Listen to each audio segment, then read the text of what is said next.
Hey, welcome to the Dr. Jeff Experience. And it's always an experience. Having a little technical difficulty. Just want to make sure that people are able to hear me this evening. Good evening. So glad to see you. So glad to be with you on this beautiful day. A little warm in some places. I want to give people an opportunity to get on here and still dealing with this issue excuse me, about being able to post comments. But if you're on YouTube or LinkedIn, you'll be able to post comments tonight. But we're going to get right into a subject that I believe is very near and dear to me, my wife, and many other family members have been in this situation.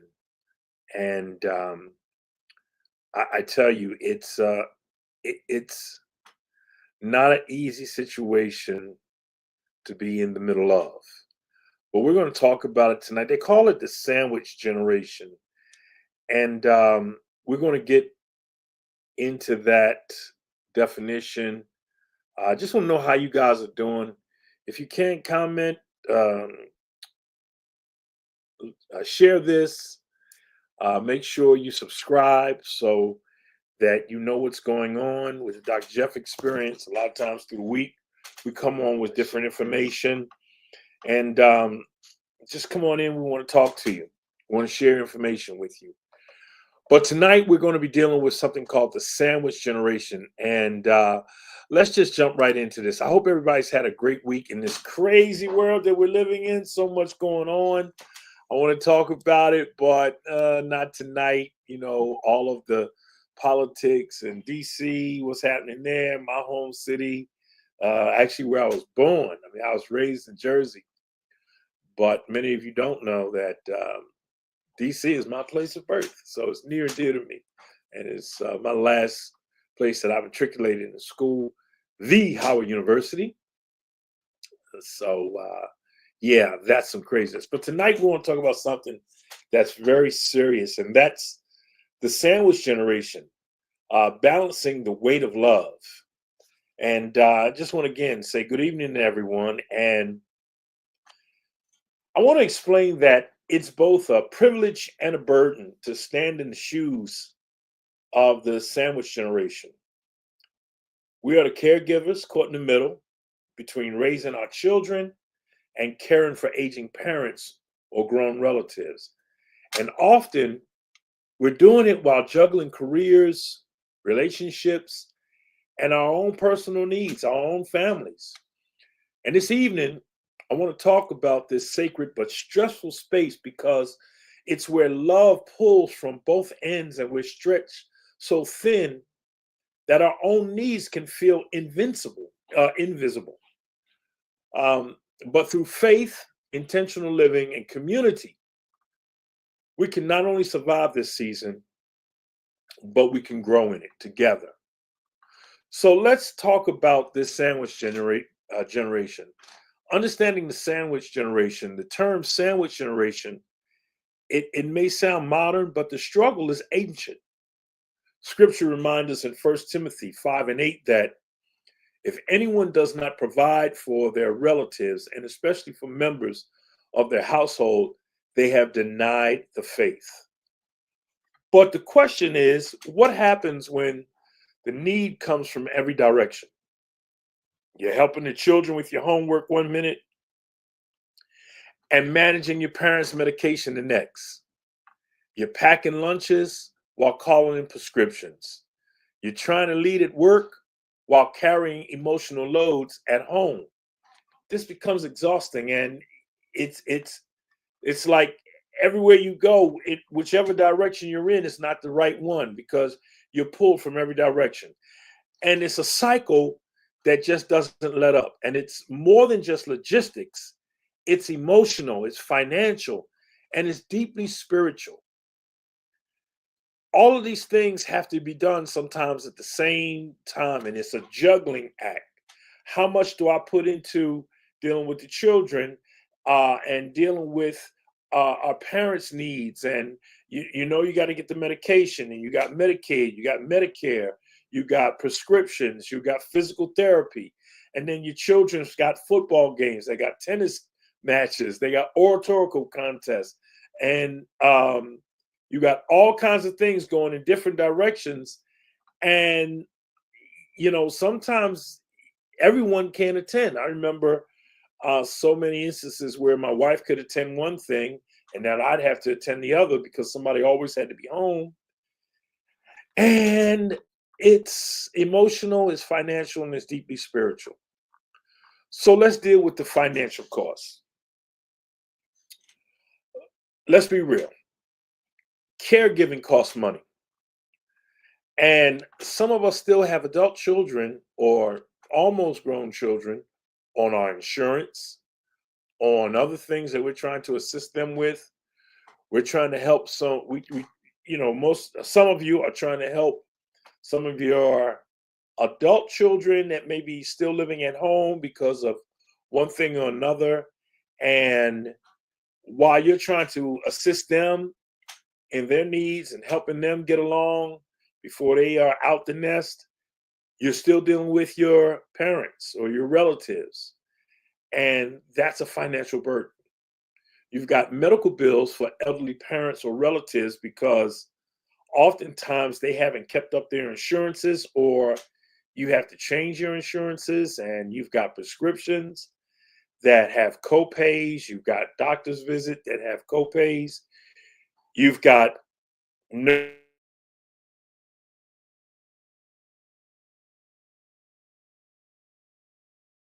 because all the times their retirement or pension or whatever may not cover all those costs.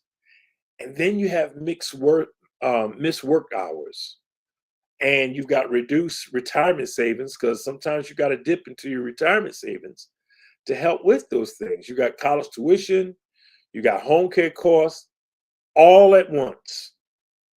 And some of us are financially funding 3 generations while trying to keep the lights on in our own homes. And there is no pause button when it comes to the bills. You just can't press pause and say, hey, listen, bills, I need you to hold off because I'm trying to deal with some other things. No, they just keep on dealing. As the young folks say, bills will be billing.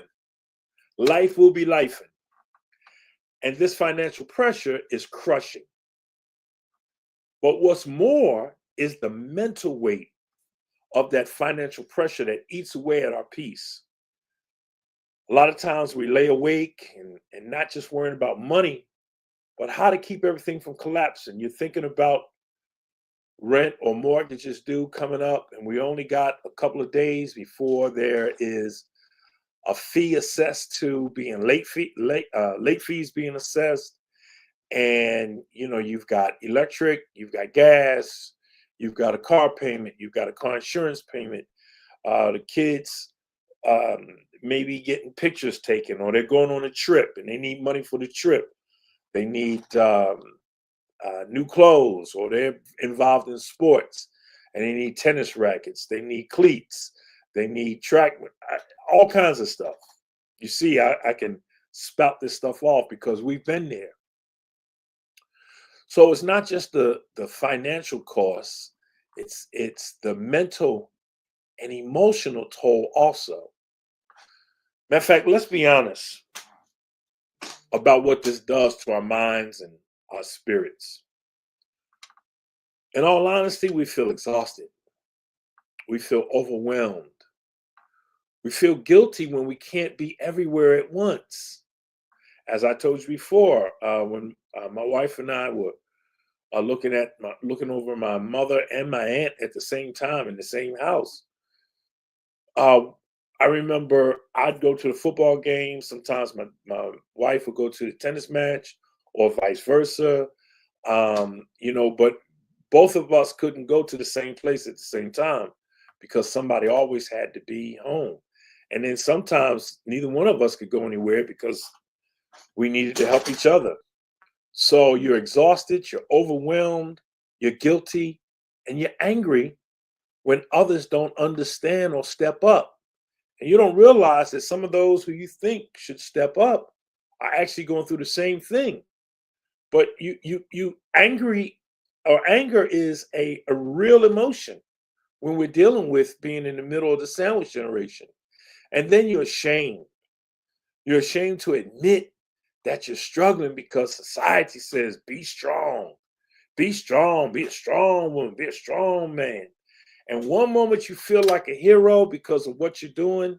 And then the next you're snapping at people that you love the most because everything is an irritation because you just pulled from one end to the next, and you're dealing with finances, and you're dealing with the mere fact that you're dealing with a parent who used to care for you. Now you're caring for them. And you don't want to be angry, but it's a human emotion. But know this, these feelings are not failure. They're human. And acknowledging them is the first step towards healing. I want you to know that. Acknowledging those feelings is the first step toward healing. Then there's the guilt and the anger. It's the guilt that stings. Guilt that your child feels neglected. You feel guilty because you feel like you want to be there. You feel like you want to be there for, I see you, Sister Lily. You feel like you want to be there for your child, and you feel like your children are being neglected because you can't be at the school. You can't see them run down the field. You can't see them on the tennis court. You can't see them run around the track. You can't see them at the swim meet. You missed out on something that you'll never get a chance to witness like that again. The guilt that your parent feels like a burden. I never forget crying so hard to myself. Actually, I had to go outside and take a ride because I heard my mother say to me, I just don't want to be a burden. You guys have a life, and I don't want to be a burden to anybody. And that hurt me so bad because she had taken care of me by herself all her life. And I didn't want her to feel like she was a burden. And then your guilt for even thinking that they are a burden. So there's a mental an emotional toll. There is a financial cost. There's the guilt and the anger. And this guilt stings. You know, you get, like I said, the guilt that your child feels neglected. Um, so many times I felt like, man, we're not able to give our children the most attention, or the attention that they deserve, because we got to deal with, this situation. My aunt was dealing with dementia, and we had to make sure that, she didn't walk off or walk away or take the keys to the car and try to drive or try to cook. My mom, she needed physical therapy, and sometimes she would fall, and um, the medications, we had to make sure we gave the right medications at the right time. And we didn't want them to feel like a burden. And that anger, yes, the anger is real. And it's okay to name it. You're angry that this fell on you. You're angry because you're in the middle of your life and this fell on you, and you're like, wow, man, why, why? And then if you've got siblings that don't help, then you're angry that your siblings are silent. But what you don't know is sometimes that they don't have the mental capacity to deal with it. They just check out. That's why I always tell people, never judge somebody for the decisions that they make based upon the issue that is before them. Some people just, they don't have the bandwidth for it. And then you're angry that the world praises independence but offers little support. You see how government is cutting um, funding for Medicaid and Medicare, cutting services, trying to deal with cutting Social Security and all the things that people lean on towards their latter years. And then they want to cut funding for schooling for your children or yourself, and you're right in the middle of all of this, and you see this whole thing starting to collapse. But my brothers and sisters, I want you to notice tonight that anger is not the enemy. Silence is the enemy. And we must speak our truth. We must ask for help. We must remember we were not meant to do this alone. And you got to know that nobody can help you if they don't know that you need help. We can't go through this in the sandwich generation trying to be superhero, trying to be superwoman, trying to be Superman. I used to hate being in church and seeing people going through situations where they just lost a relative or a parent, and that might have been on Friday, and then on Sunday they're in church, and the first thing we talking about, oh, that's a strong woman, that's a strong brother. Look at him, just lost this, just went through this, and they're in church. Hey, sometimes we need to steal away. Sometimes we just need to steal away and be still and chill. Okay, getting up right away and being involved in stuff. I'm not saying be like a turtle and go into a corner and hide, go into your shell and hide, but you ask for help. You can't be that strong. You got to get help. You got to get help, and you got to ask for the help. And you need to know what it is exactly and communicate what it is that you need help with. So it is the financial cost, it is the mental and emotional toll, and then it's the guilt and anger. We dealt with that. But now I want to deal with balancing it all: family, children, and parents, and pets. Be honest with you. Balance, it isn't about equality, it's about priority. It's about priority. Um, it's about priority. And before I go over these three principles dealing with that, let me look at some of the comments.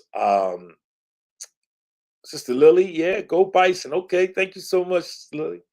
Karen, you said you could be going through the stages of grief because you have lost what your parent or you have lost your parent or loved one. Right, right. There's a feeling of grief as well. Even in the midst of your parent going through what they're going through, even though they haven't deceased, they're not deceased, it's still grief. And people need to know the stages of grief and the different areas of grief. When your mother or your father, they're still alive, but they're not able to be the mother and father that you knew them to be, then that's a form of grief. That's a form of grief. And, you got to deal with it because it's a loss. So you have to deal with it like a loss. Thank you. That's very good. If you guys got any comments, go ahead and throw it in. I'll get right to it. But let me deal with balancing it all: family, children, and parents, and pets. There are three principles for balance. Make sure that you schedule what matters, not just doctor's visits, but schedule joy, schedule peace. As you're going through the process of being in the sandwich generation, dealing with relatives, uh, elderly relatives, sick relatives, dealing with your children, and dealing with your own affairs, make sure you schedule joy. You got to schedule peace. You got scheduled time to just sit out back, sit out front, watch the birds, watch the breeze sway through the trees, hear the breeze, go through the trees. You got to take a walk. You got to schedule just to take a walk. Um, you got to schedule a day to get to the beach and just listen to the waves crashing, and that's my thing. And I know my cousin Stacy, she's another beach bum like me. We all grew up at the shore, so we love to be on that beach. We go to that beach every day, all day, for the rest of our lives, probably. But you got to schedule your piece. You got to schedule if it's just going to get a hamburger or a sandwich or a good meal. You've got to schedule what matters. That's balance. Number two, you got to communicate clearly. And you got to communicate with your children. You got to communicate with your aging relatives as much as you can. And you've got to communicate with your support network. You've got to be honest when you need them to step up a little more. You got to communicate with your children exactly what's going on. Explain to them that I want to be at what it is you're participating in, but I can't, or mom can't at this particular moment because this is what we're dealing with. And until we can get some help, this is the way it's going to be. And ask for their input. You'd be surprised that children have a lot of insight into what it is that you're going through. They may see things through a different lens. Our children nowadays are very, very intelligent. We've got grandchildren, and all of them are very intelligent, and they see things at different levels. I mean, we've got them from 5 years old all the way to college, and anytime we talk to them, there's always a different aspect that I did not think about.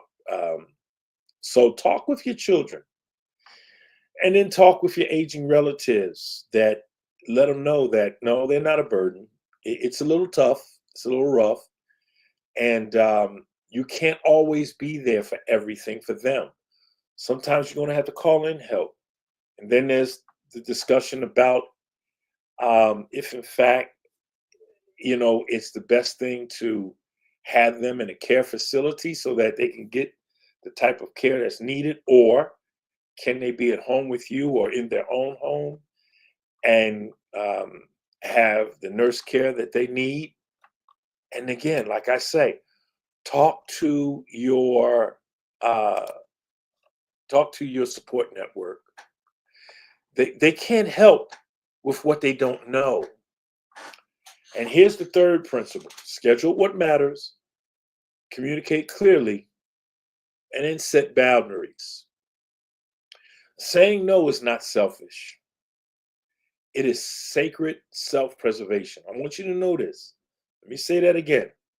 Saying no is not selfish. It is sacred self-preservation. Um, there's some things that you got to say no to. You may be in an organization or part of something on your job, or a fraternity or sorority or some club. Sometimes you just got to say no. It's about self-preservation.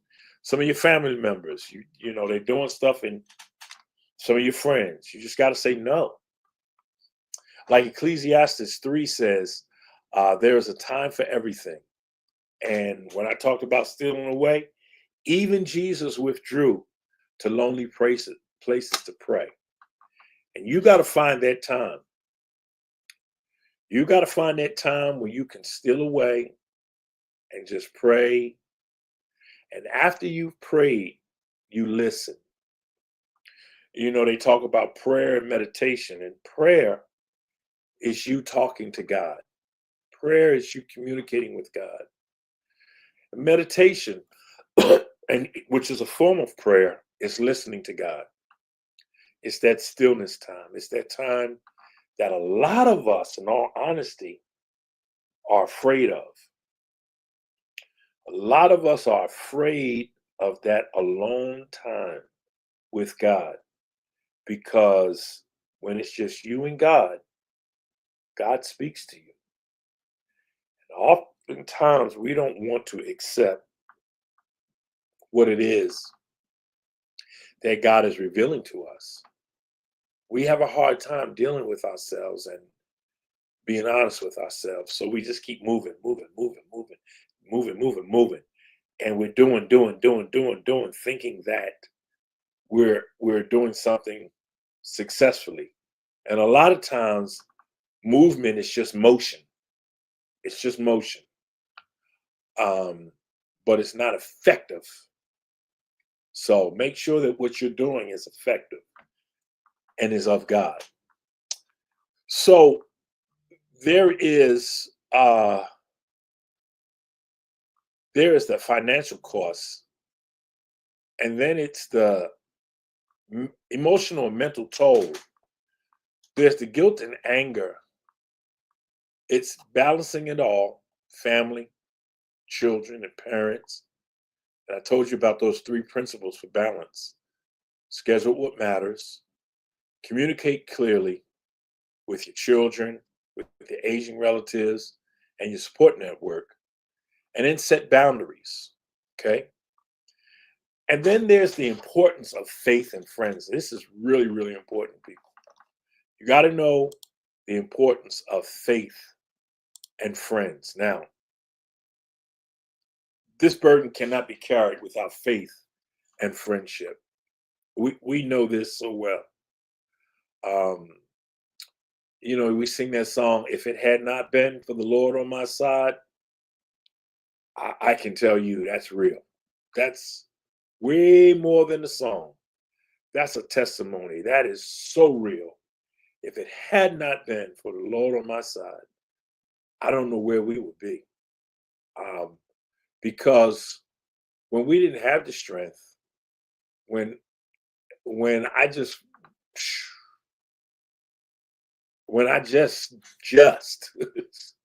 when there's just no words, when I didn't see a way, God made a way. Um, God, I've got so many testimonies about that. But what we need to know is faith anchors us when we feel lost. And I know that many of you who have dealt with aging and sick relatives and your children, whether they're adult children, small children, and your own relationships, sometimes you feel lost. Sometimes you feel lost. And faith anchors us when we feel lost. Faith whispers that you're not alone. Oftentimes I would feel God's comforting words, the small, still voice letting me know, I am with you. I am with you. I'm with you and your wife. I'm with you and your children. I'm here. And it was that small, still voice. Once I allowed myself to get into the stillness moment and listen, because God knows your heart for sure. Once you get into that place where you can listen, faith whispers, you're not alone. Faith anchors. It anchors us when we feel lost. And then faith reminds us that there is grace for every dropped ball, for every missed moment, every tear-filled night. Every time you think you dropped the ball and you made a mistake and you called in the wrong prescription, you made the wrong appointment, you missed an appointment, you missed a deadline at work, you missed a situation where you thought that the oratorical contest was on Thursday, but instead it was on Friday, or you thought it was Friday at 3 o'clock, but it was Friday at 12 o'clock, and your wife or your spouse was depending on you to bring them something because this is what you normally do on that day, and you forgot about it. And faith reminds us that there is grace for every drop ball, every missed moment and every tear-filled night. But also, don't neglect the gift of friends. When I say friends, I mean the real ones, not the check in on Facebook kind, not the ones to check in and just say, hey, you good on Facebook or Instagram or hit you up on social media kind, but the ones that'll bring you a plate and sit in silence with you. Those kind. The ones that'll come over the house, and if you're talking, they'll talk with you. If you're sitting in silence, they'll sit in silence with you. If you want to scream, they'll let you scream at them. If you want to cuss, they'll let you cuss at them. If you just want to take a ride, they'll take a ride with you. Maybe they'll even drive. Those are the kind of friends that I'm talking about. Do not neglect the gift of friends. And you need to establish those type of friends, and you need to be one of those friends. Galatians 6:2 remind us to carry each other's burdens, and in this way, you will fulfill the law of Christ. Lean on them, and then let them lean on you. Let them lean on you. So there's a financial cost. There's a mental and emotional toll. There's the guilt and anger. There's balancing it all, family, children, parents, pets. There's the importance of faith and friends. But also, don't lose yourself or your immediate family as you are in the sandwich generation, as you are dealing with elderly, sickly parents, children, and yourself. It's possible to care for everyone and lose yourself in the process. As a former pastor and congregational care pastor, I've always had to deal with folks at a low time in their life.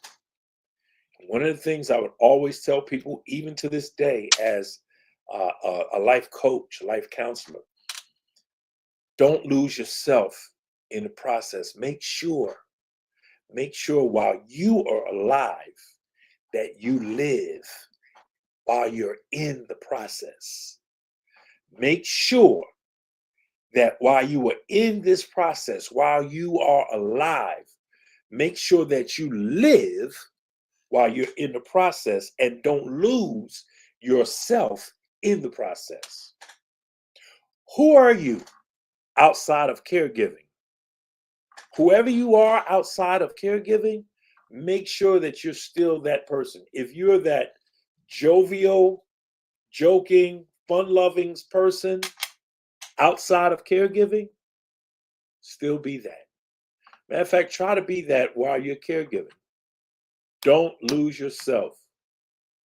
You got to remember that you are still a person with dreams, a spouse who deserves love, a parent with stories to share, a child of God with purpose. You want to share those stories with people, with your loved ones. You want to share stories, talk about the good times with your parents, and relatives, talk about the good times and share with your children, share with your loved one, your spouse. You're more than a helper. You are more than a helper. You're a whole human being. Self-care is vital for your survival. Yeah, absolutely. You need to know that self-care is vital for your survival. Go get a haircut. Go get your beard trimmed. Go get your nails done. Go get your hair done. Go to the spa. Tell your friends you just want to, sister friends, I just need a day at the spa with y'all. I just need to go talk. You,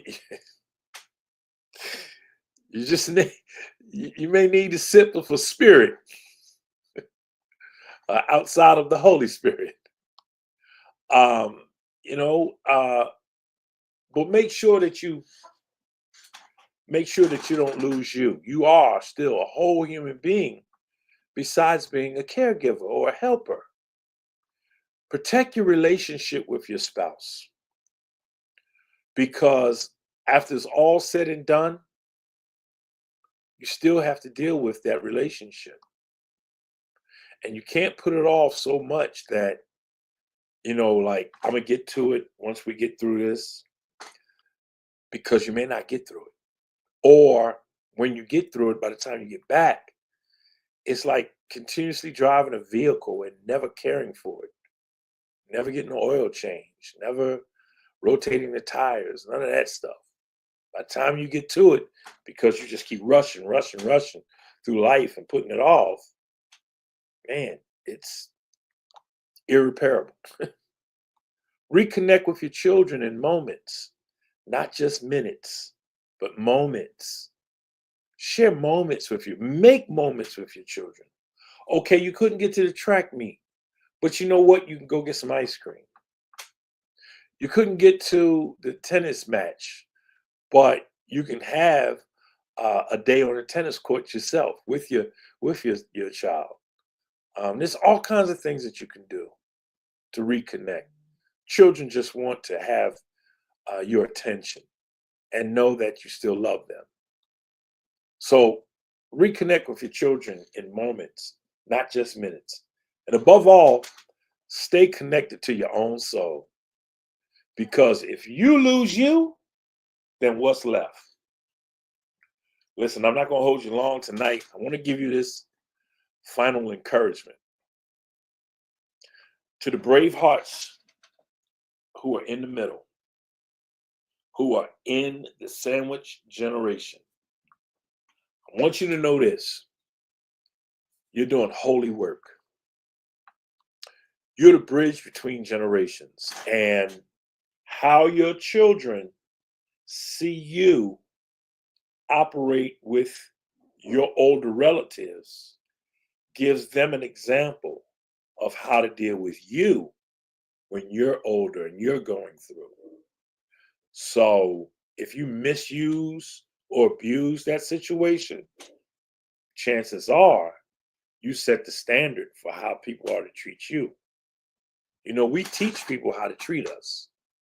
So you're the bridge between generations. You're the glue holding the broken pieces together. Yeah, there's some missed moments, some missed times with the children. Yeah, sometimes there's some drop balls with your parents and you're feeling upset. Sometimes you know that they're feeling burdened or you're angry, but still know that you're the glue holding all your broken pieces together. And you're the heartbeat of the family because you're right in the middle and you're holding everybody together. You're holding everybody together. You're holding your husband together. You're holding your wife together. You're holding mom or dad or grandpa or older brother or sister together. You're holding your children together. You're holding your grandchildren together. You're the heartbeat of the family. So here's your permission. Your permission is to rest without guilt, to cry without shame, to ask for help without apology. Because in the middle of it all, you matter too. In the middle of it all, you matter also. That's it. Take care of yes. Take care of your own health by eating healthy and getting exercise. Also, make sure you get enough sleep. Let's deal with that before we get out of here. In the midst of all of this, resting without guilt, crying without shame, ask for help without apology, make sure that you take care of your health. Eat clean. Eat right. Make sure you're not putting junk food in, because junk food in produces junk food out.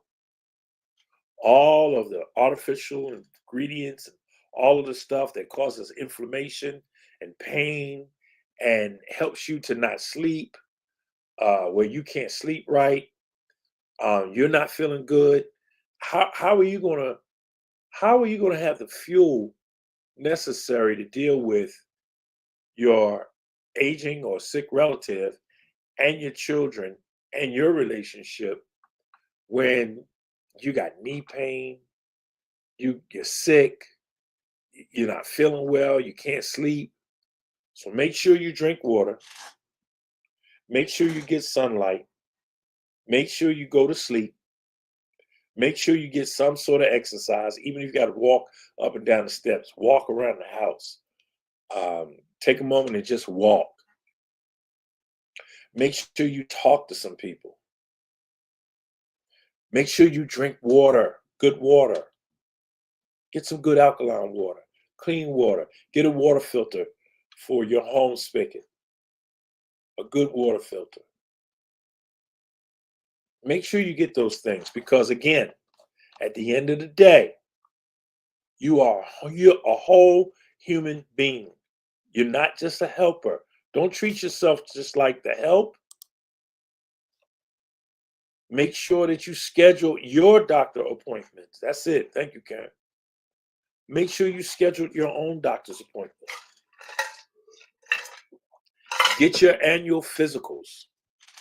I go twice a year to make sure everything is good. I go to a cardiologist. I go to a rheumatologist. I go to my primary care doctor. I want to schedule maintenance. We do more for our vehicles than we do for our bodies. We do more for our pets than we do for ourselves. Don't let that be. Here's your permission one more time. Rest without guilt. Cry without shame. Ask for help without an apology. Make sure you've got wills and trust. Make sure that you get some help. Go online, Trust and Wills, LegalZoom, whatever it is. Make sure your paperwork is in order. Make sure you have a living will. Make sure you have a trust. Make sure you have all of those things, that all the paperwork that you need. Okay, there's a couple earlier podcasts that I did dealing with all of this. Okay, so make sure you have all your paperwork in order. Okay, one more time, because in the middle of it all, you matter also. Listen, I'm going to pray. For those of you who were trying to comment on Facebook and can't, it will be open afterwards. And I will make sure, if you have any questions or comments that need my attention, I will answer those questions or whatever comments need my attention. So let's pray. Lord, give us strength to every heart balancing love in two directions. Help us to serve without losing ourselves. May our homes be filled with grace and our hands be lifted by others when we feel faint. Let faith and friendship be our daily bread. Amen and Ashe. Ashe yo. I hope you got something from this tonight. I really wanted to do this. This was scheduled to be a Zoom conference, but I wanted to share it with you all for free. It's actually part of a keynote speech that I give. And if in fact you need me to come and talk to your organization or your church or anything like that, there's my website. You can get in contact with me. And yes, I'm still speaking, and yes, I'm still preaching. That never goes away.